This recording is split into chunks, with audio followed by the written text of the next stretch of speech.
कर्ण महाभारत के सबसे ज्यादा दिलचस्प चरित्र माने जाते हैं। उन्हें सूर्यपुत्र, महारथी कर्ण, दानवीर कर्ण, सर्वश्रेष्ठ धनुर्धर कर्ण, राधेय व सुषेण जैसे नामों से भी जाना जाता है। दरअसल कर्ण को 3 शाप मिले थे। पल भर में आग बबूला होने वाले परशुराम ने शाप दिया कि तुमने मुझसे जो भी विद्या सीखी है वह झूठ बोलकर सीखी है, इसलिए जब भी तुम्हें इस विद्या की सबसे ज्यादा आवश्यकता होगी तभी तुम इसे भूल जाओगे। कोई भी दिव्यास्त्र का उपयोग नहीं कर पाओगे। जब कर्ण ने श्री कृष्ण से पूछा, मेरा क्या दोष था, जरूर जानिए। श्री कृष्ण का उत्तर कर्ण ने कृष्ण से पूछा, मेरा जन्म होते ही मेरी मां ने मुझे त्याग दिया।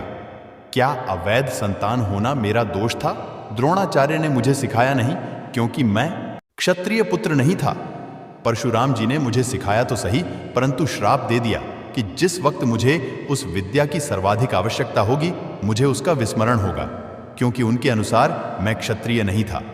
केवल संयोगवश एक गाय को मेरा बाण लगा और उसके स्वामी ने मुझे श्राप दिया, जबकि मेरा कोई दोष नहीं था।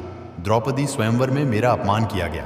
माता कुंती ने मुझे आखिर में मेरा जन्म रहस्य बताया भी तो अपने अन्य बेटों को बचाने के लिए जो भी मुझे प्राप्त हुआ है दुर्योधन से ही हुआ है। तो अगर मैं उसकी तरफ से लड्डी हूं तो मैं गलत कहां हूं? कृष्ण ने उत्तर दिया, कर्ण, मेरा जन्म कारागार में हुआ। जन्म से पहले ही मृत्यु मेरी प्रतीक्षा में घात लगाए थी। जिस रात मेरा जन्म हुआ उसी रात माता पिता से दूर किया गया। तुम्हारा बचपन खड्ग, रथ, घोड़े, धनुष्य और बाण के बीच उनकी ध्वनि सुनते बीता। मुझे ग्वाले की गौशाला मिली, गोबर मिला और खद्दा होकर चल भी पाया।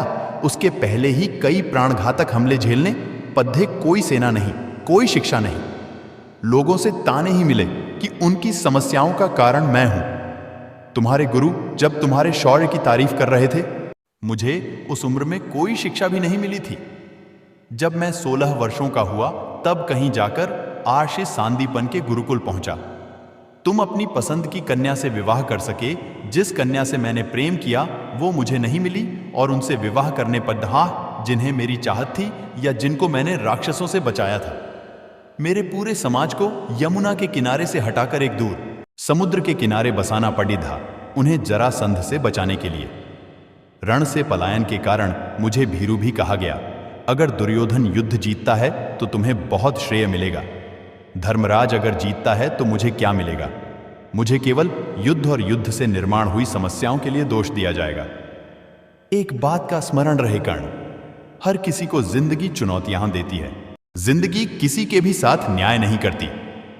दुर्योधन ने अन्याय का सामना किया है तो युधिष्ठिर ने भी अन्याय भुगता है। लेकिन सत्य धर्म क्या है यह तुम जानते हो? कोई बात नहीं। अगर कितना ही अपमान हो, जो हमारा अधिकार है वो हमें ना मिल पाए। महत्व इस बात का है कि तुम उस समय उस संकट का सामना कैसे करते हो। रोना धोना बंद करो। कर्ण, जिंदगी न्याय नहीं करती इसका मतलब यह नहीं होता कि तुम्हें अधर्म के पथ पर चलने की अनुमति है।